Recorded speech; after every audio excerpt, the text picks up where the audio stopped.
So it was only, what, 24 hours ago now, ladies and gentlemen, I was sat in this very chair, hello again, reporting on a few stories, and one of them was the announcement made by the Met Police Chief telling everybody we're going to ban police officers from engaging in woke causes. Sounds great, right? Again, I'll say I'll believe it when I see it. However, today's story really just does emphasize why that needs to be put in place ASAP. The fact I'm sat here 24 hours later reporting this story to you guys, I'm going to say the words I'm about to say, is kind of embarrassing. I won't lie, but the story making the rounds right now goes as follows. We have a 73-year-old woman, let me emphasize that one, a 73-year-old woman who took a picture of a sticker that reads, "Keep men out of women-only spaces," a message we can all agree with, but she apparently took the picture because she agrees with it. Several days later, the police are turning up to her house, going into her home and questioning her over the whole thing and labeling it a potential hate crime. Now, the police officers involved will actually sound familiar because they're part of the West Yorkshire Police Force. Yeah, they've caused controversy recently, haven't they? Because other officers, part of their institution, dragged a 16-year-old autistic girl from her home, questioned her because she said one of the officers looked like her lesbian nana.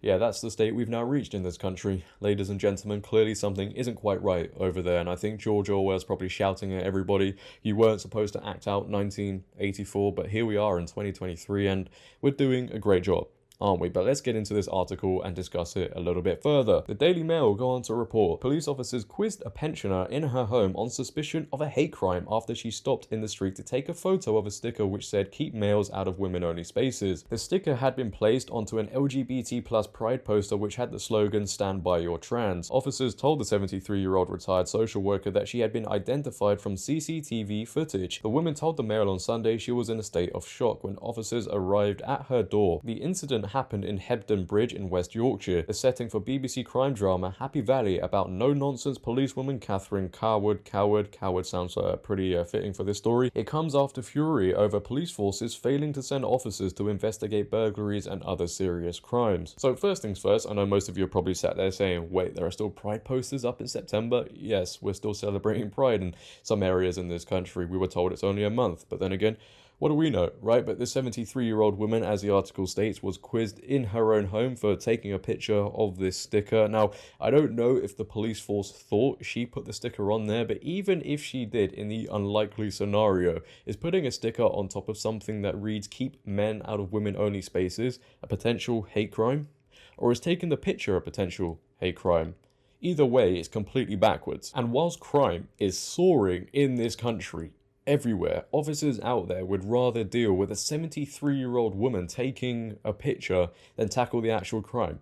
Maybe the actual crime scares them now. Who knows? I mean, if you're hiring liberal woke activists, we all know they kind of like lenient laws, so they're probably okay with all the crime. Oh, nah, let them do it. They deserve to do it. Who knows? But one thing I do know is I think every single one of us should get ready for Mars because I'm done.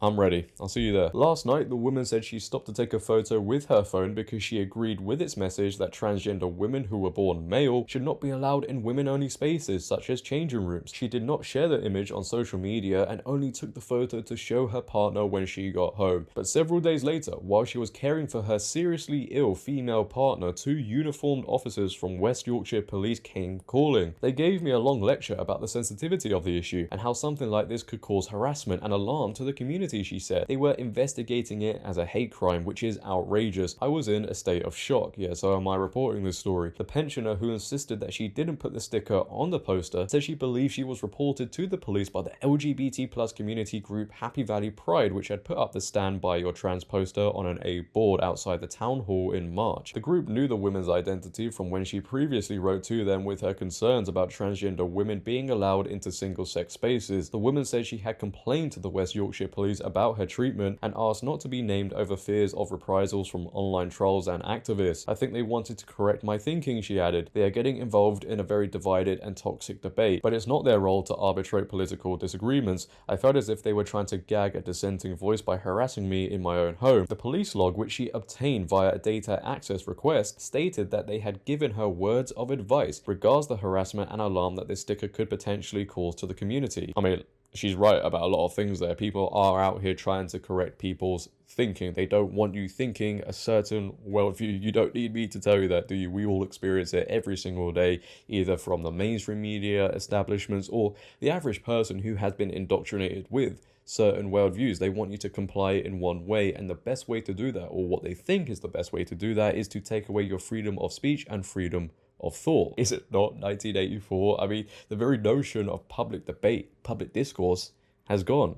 And a little sidetrack here, I see it as a young man in my 20s, right? People my age, a little bit younger, a little bit older, have been indoctrinated so heavily with certain worldviews that they don't want to hear the other side of the argument. Now, I'm not saying I'm the smartest guy out there. I would never say that. You know, the homeless guy on the street can teach me something.